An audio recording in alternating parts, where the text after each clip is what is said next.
3, 2, 1. Hello, everyone. My position is clear. AI should support, not replace, professional judgment. Based on the evidence currently available, I would professionally choose option 2, the 5% endemic, but only pending validation.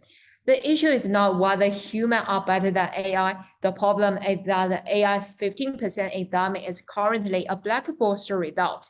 I cannot explain its key drivers, test its reliability, or confirm that it reflects company ABC's actual credit risk. So before signing off, I would follow 5 steps.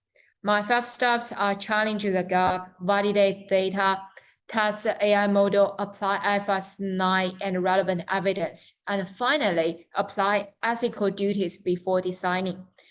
The key principle is simple. Neither endemic should be accepted automatically. First, I would treat the difference between 5% and 15% as a risk signal that requires investigation. I will not accept a 5% simply because it comes from my own historical analysis, and I would not accept a 15% simply because it is come from advanced technology. The CFO's instruction to trust the machine as not sufficient evidence.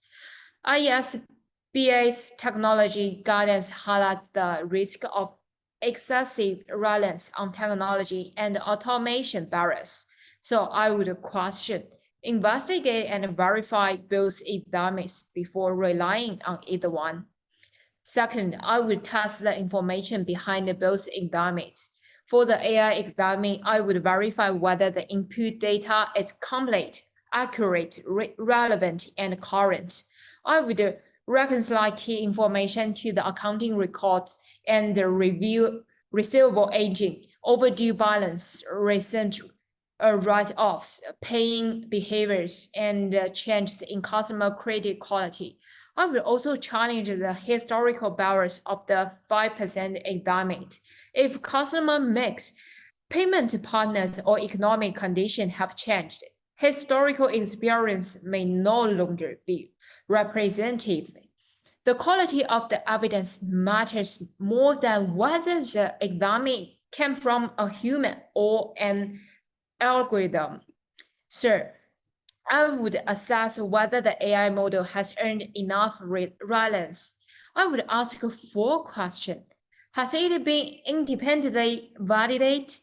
Has it been backtested? And what is error rate?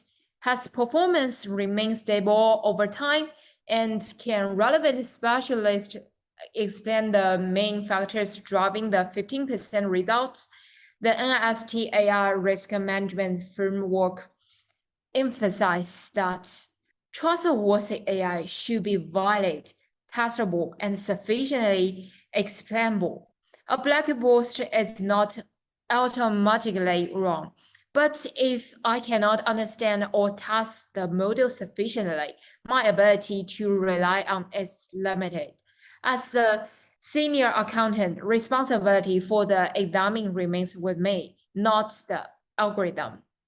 Fourth, I would compare both endemic with independent evidence about expected credit losses. Assuming the bad debts endemic relates to trade receivable within IFRS 9, it should reflect responsible and supportable information about past events, current conditions, and the forecast of future economic conditions. Historical average alone are not enough. I would review collection trends, customer defaults, credit qualities, and relevant industry or economic condition. If the evidence shows the credit risk have materially worsened, 5% may be too low.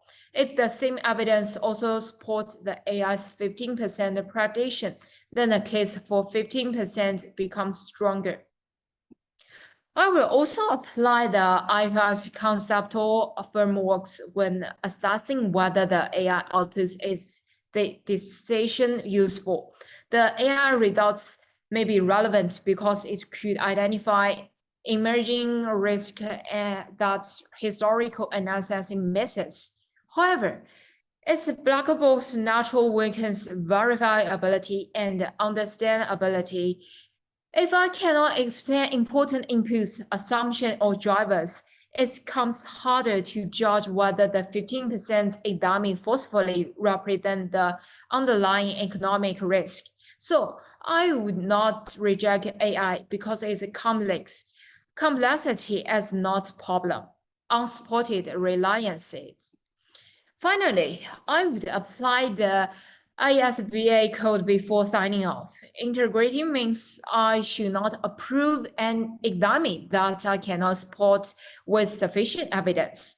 Objectively means resisting over CFO pressure and automation barriers. Professional competence and due care require me to understand the system, investigate contradictory evidence, and seek specialist advice when necessary. Professional behavior also requires me to act consistently with my financial reporting responsibility. If the CFO continues to pressure me to use an unsupported exam, that could create an intimidation threat, and I would respond through the appropriate governance process. Before signing off, I would create a clear adult. I would document the evidence and the data reviewed, the model testing performance, important assumption and limitation, and the barriers for my final decision. If CFO pressure continued, I would also document the discussion, consult appropriate internal parties, and accelerate the matter through the company's governance process if necessary. This makes me judgment not only reasonable, but also defensible and trustable. At this stage, my decision is 5% for now because it is a more defensible option based on the evidence currently available. The 5% exam is stronger if historical conditions remain comparable, credit deterioration is limited, and the AI model remains unsupported. However, I would switch to 15% if the AI model is validated, the underlying data is reliable, and forward-looking evidence shows linear deterioration in credit risk.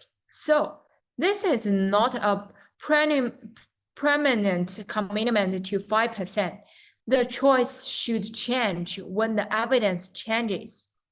To conclude, AI can detect patterns and challenge assumptions, but the accountant must evaluate the evidence, make the decision, and take responsibility.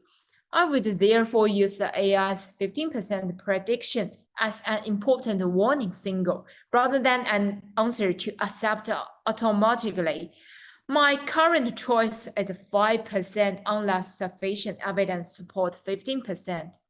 AI should support professional judgment, not replace it. Okay, that's all. Thank you for watching.